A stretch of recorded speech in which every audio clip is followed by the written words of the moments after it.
Chad Lovings is the owner of Love Bomb Bicycles, soon to be Philosophy Bicycles, located in Denver, Colorado. Lovings moved to Colorado from Roanoke, Virginia, in the spring of 2013. Along his journey from being a bicycle mechanic to a full-time frame builder, he's had both high points, including winning Best New Builder at the North American Handmade Bike Show in 2014, as well as low points. Lovings shares with me some of the experiences he's encountered and some of the challenges he faces as a small business owner in the bicycle industry in Denver, Colorado. Since I was about 17 or so, I had this aspiration. I knew that there was not much else I wanted to do besides work with my hands. I was a decent student when I was interested. If I wasn't interested, I had a really hard time doing well in school, but I've always been into bikes, and that's pretty much the direction I decided to stick with. To see something come from nothing and turn into an item, a product that somebody can ideally have a relationship with and ride and find enjoyment out of, that's a really good feeling.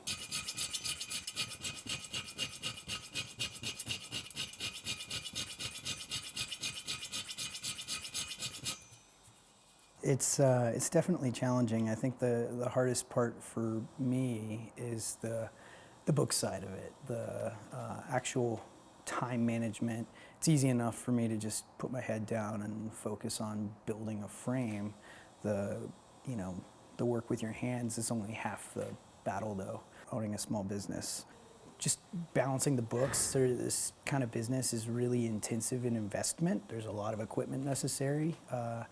And there's a lot of time that's soaked up for just one customer. On the upside, we have no debt, which is pretty awesome. I'm excited about that, and we're growing and getting bigger and better.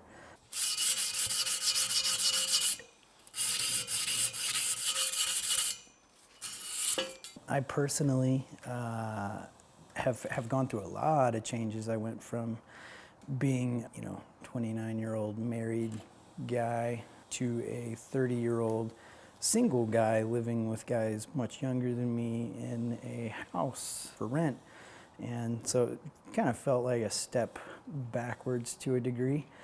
Part of that whole process of becoming single again, was financially stressful as well, which makes it tough on the business side of things, because I'm still working 3 days a week at a bike shop as a mechanic, and then 4 days a week here. So it's definitely a strain.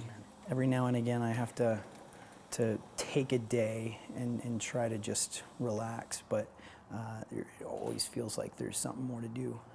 That being said, I've also been able to put my head down and focus on this business, which is extremely important to me.